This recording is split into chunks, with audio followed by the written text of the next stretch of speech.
Hi, my name is Joanna Siegelson, and I work for Global Human Resources Outsourcing, otherwise known as GHRO, and I am here today to explain how to complete an I-9 form for new hires. So this is what an I-9 form looks like, and there are three different sections, and I'm going to go over each section. And the purpose of the I-9 form is to document that each employee that you hire is authorized to work in the United States. And it is the employer's responsibility to make sure each I-9 form is completed within 3 days of the date of hire. And so in Section 1, the employee has to fill out their name, their address, date of birth, social security, pretty self-explanatory. The one section that you should pay attention to is if the employee checks the last box that indicates that their employment authorization has an expiration date. The employer needs to verify the information before that date expires and provide updated documentation. And the preparer and or translator certification section is completed by the preparer or translator in the event that the employee is unable to complete the information by his or herself. And however, regardless, the employee needs to sign Section 1. So moving on to Section 2, the purpose of Section 2 is to establish the employee's identity as well as to establish that they are authorized to work in the United States. And this is the employer's responsibility to complete.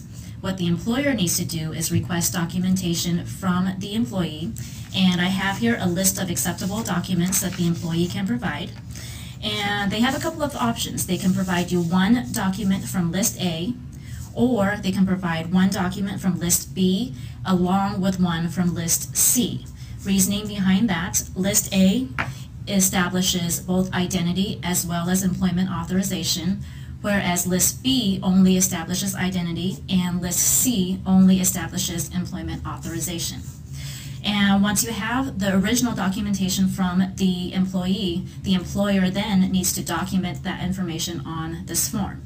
And the information you need to provide would be things like document title, for example, U.S. passport, the issuing authority, the document number, and an expiration date if there is one.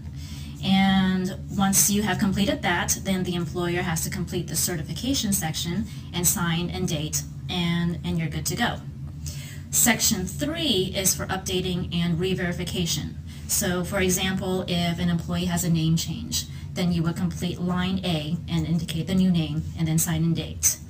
If an employee is being rehired within 3 years of the time the original form was filled out, then you would complete line B and indicate their date of rehire and then sign and date.